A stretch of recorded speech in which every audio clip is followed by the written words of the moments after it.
minta restu. Apa kalian ini masih waras?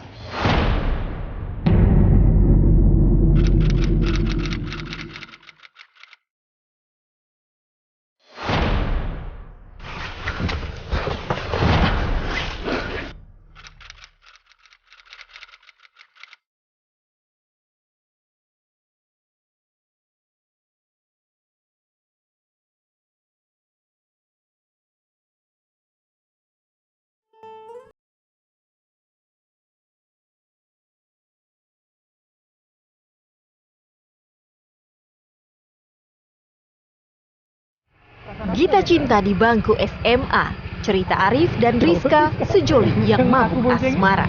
Kisah bermula ketika Arif jatuh cinta pada adik kelasnya Rizka. Dunia terasa indah, hati berdebar-debar jika bersama.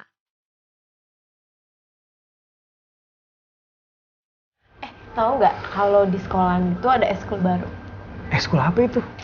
Apa sih tuh kayak? Namun ada satu kendala, Rizka putri seorang pejabat daerah, sedangkan Arif hanyalah orang biasa. Ya udah apa? Status sosial mereka jauh berbeda, apalagi soal rupa. Ini sudah sore, Mak.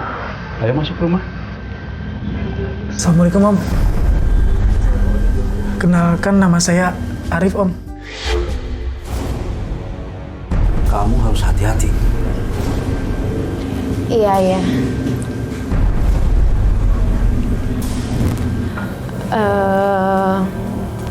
Rif, kamu jangan tersinggung ya soal omongan ayahnya aku.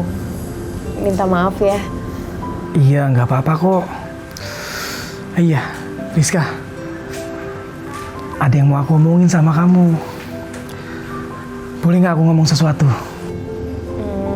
Boleh. Mau ngomong apa? Kamu mau nggak jadi pacar aku? Aku mau kok jadi pacar kamu.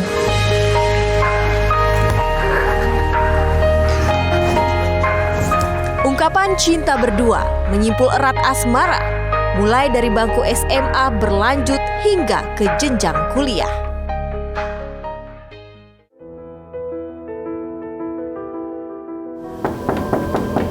Awalnya dikira Arif dan Rizka hanyalah teman biasa. Belakangan ayah Rizka, sebut saja Bintoro namanya, seolah baru terbuka matanya. Assalamualaikum, Om. Misi. Perawakan Arif tidak elok di matanya, tidak sepadan dengan putrinya. Misi, Rizkanya ada.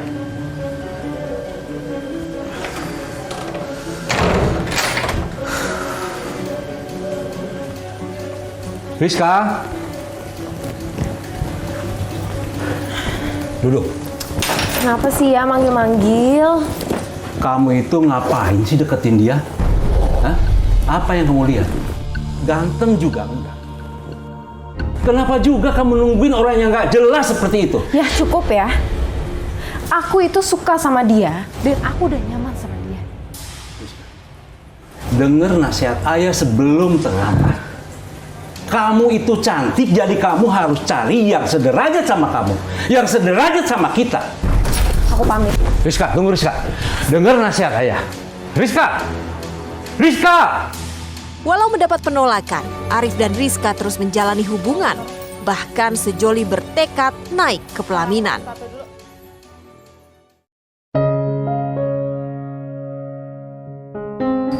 Ada apa? Kok cemberut gitu, aku didiemin kayak gitu? Kamu kan udah ketemu ya sama keluarga aku. Dan kamu juga tahu keluarga aku nggak sekaya keluarga kamu. Iya, terus? Ya, kalau kamu ngerasa kurang srek sama aku rela kok kalau misalkan kamu mau mundur. Minder akunya. Rif, aku itu beneran sayang sama kamu. Dan aku beneran suka sama kamu.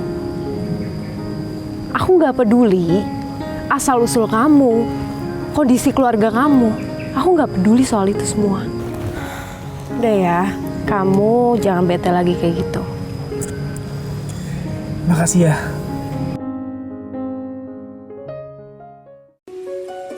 Berdua seia sekata, nekat minta restu ayah Rizka. Apa? Minta restu? Apa kalian ini masih waras? Tidak. Ayah tidak mau dengar. Karena ayah sudah menyesal. Kenapa nggak dari dulu ayah tegas sama kamu? Udahlah Arif. Kamu jangan berhayal. Karena kita semua tahu. Kalau kamu itu tidak sepadan dengan keluarga kita. Jadi jangan bermimpi kamu kalau saya mau merestui. Kamu harus semangat, kamu harus berjuang. Kita harus buktiin kalau kita bisa. Aku bakalan selalu support kamu kok. Ya. Makasih ya. Iya. Udah, kamu yang tenang ya.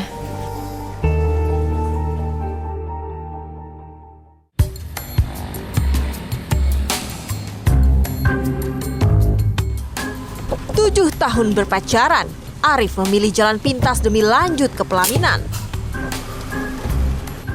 Rizka, coba kamu lihat deh. Si Arif datang bawa mobil. Mau mobil? Itu mobil dia apa mobil sewaan ya? Ntar deh, coba aku tanya. Bentar ya. Mobilnya siapa? Tumben. Sejak Arif membawa kendaraan, sikap Bintoro ayah Rizka berubah kemudian. Sebab dikiranya nasib Arif banyak kemajuan. Walhasil, restu sang calon mertua pun kini dalam genggaman.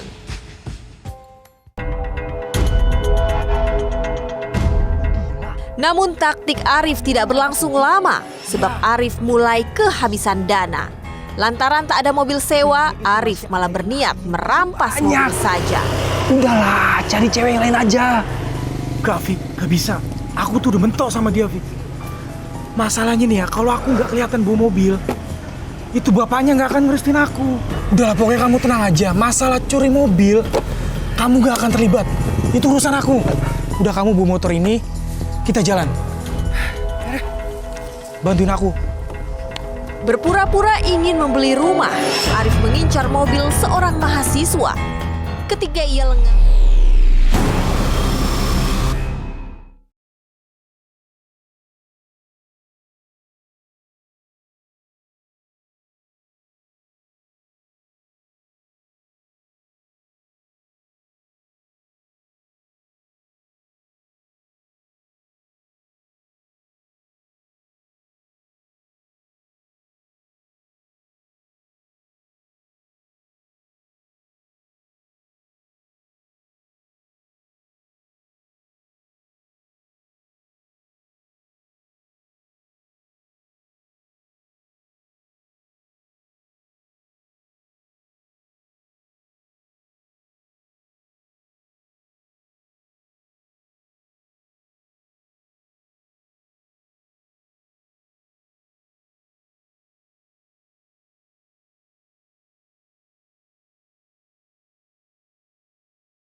Oke, Mas. Ke masjid. hati-hati mas. Waduh, beda ya mobilnya ya. Untuk sekian lama mereka hanya berkeliling tanpa arah. Galau mulai curiga, sementara Arif masih berpura-pura sibuk menghubungi bosnya. Ikutin jalan aja dulu ya mas ya. Padahal Arif mencari lokasi sepi untuk melancarkan aksinya. Mana mas? Hati-hati.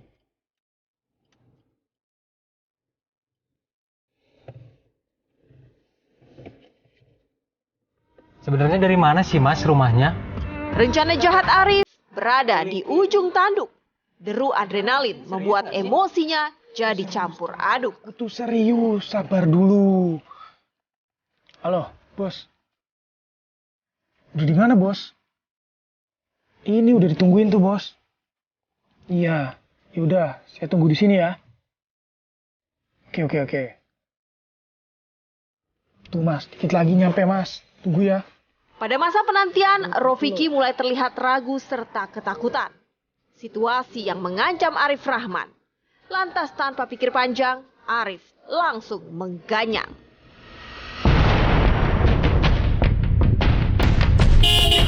Pegangin tangan sama aku, kamu nggak mau.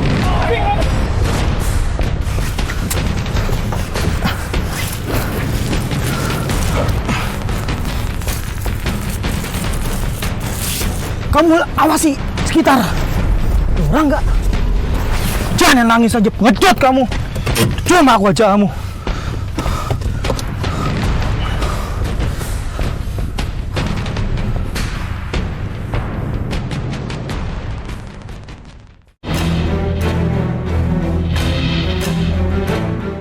Sepanjang hari, Arif dan Rofiki berkeliling mencari lokasi yang sepi. Dalam kondisi panik serta ketakutan, mereka belum menemukan lokasi untuk membuang jenazah korban. Pakit, taruh situ aja tuh. Hingga akhirnya mereka menemukan sebuah bangunan tua. Untuk menghilangkan jejak dengan sempurna, Arif berniat membakar jenazah Galau Wahyu Utama. Sungguh celaka.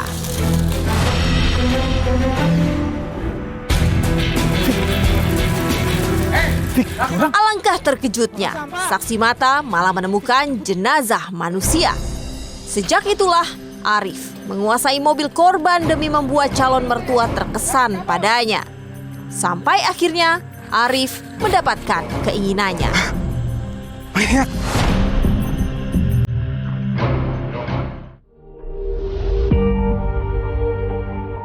Setelah mengganti plat nomor polisi, mobil korban yang dikuasai Arif digunakan setiap hari. Status hubungan Arif dan Rizka kini jauh berbeda, sebab keluarga Rizka mulai menerima dirinya. Ditambah penyelidikan Polres Jember terkait Galuh Wahyu Utama pun berjalan lamban dengan alasan minimnya saksi mata juga petunjuk di lapangan. Boleh. Kamu sibuk gak? Enggak lah, kalau buat kamu aku nggak akan sibuk. Masa? Iyalah. Om. Hai. Rizka, Iya. Arif. Kalian kan pacaran sudah cukup lama ya? Kira-kira 7 tahun kan? Iya, maksud saya beginilah. Buat apa lama-lama lagi? Ya kan lebih baik kalian segera tunangan aja. Ayah serius? Iya, serius. Alhamdulillah. Makasih lo ayah. Iya, sama-sama. Gimana Arif? Kamu sanggup? Insya Allah sanggup, Om.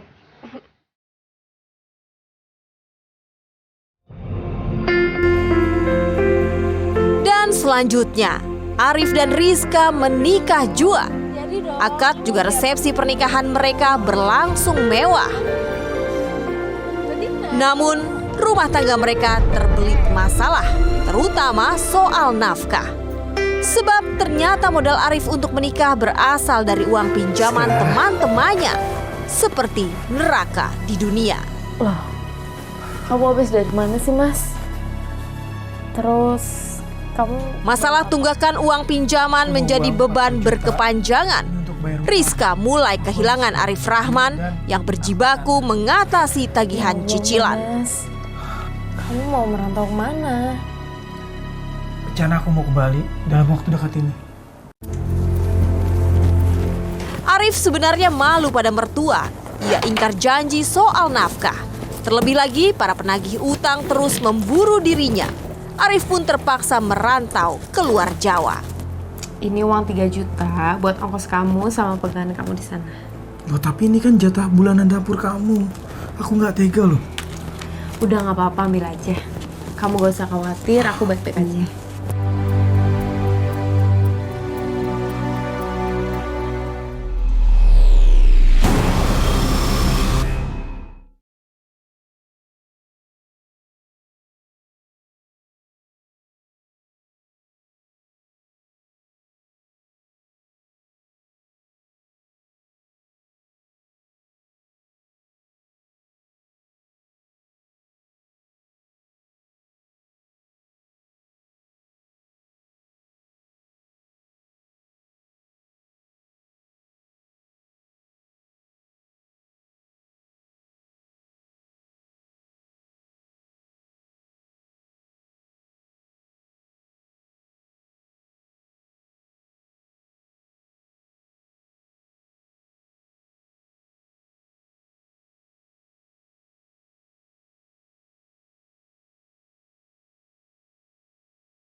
Tangani surat gugatan cerai.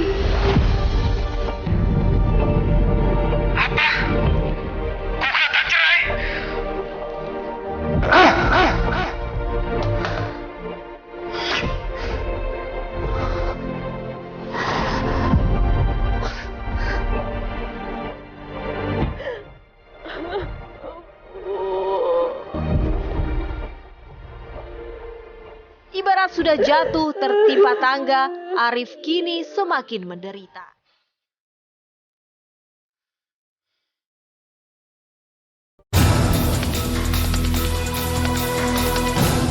Enam tahun usai bercerai dengan Rizka, Arif Rahman mulai menuai karma. Ketika Polres Jember kembali melanjutkan penyelidikan kasus kematian Galau Wahyu Utama setelah 9 tahun masih tanda tanya. Jadi untuk kasus pembunuhan dengan korban atas nama mahasiswa Galau yang terjadi 9 tahun yang lalu, pada saat waktu tersebut ya terjadi di akhir Februari tahun 2013, di mana memang pada saat ditemukan kondisi korban ya cukup mengenaskan. Jadi setelah sekitar 9 tahun berlalu, untuk pengungkapan dari Polres Jember ya kita mendapatkan informasi bahwa terduga tersangka ada di Bali. Titik terang bermula dari sebuah kecelakaan ketika polisi menemukan mobil korban yang digadaikan. Setelah ditelusuri kemudian, mobil tersebut ternyata sudah 3 kali berpindah tangan. Dari keterangan pengguna mobil korban, polisi mengantongi identitas Arif Rahman. Ya, Anda kami tangkap. Loh, Ikut kami. ada apa ya Pak? Ayo. Ikut kami. Pak, saya salah apa Pak? Nanti jelasin di kantor. Ya. Ya, mau.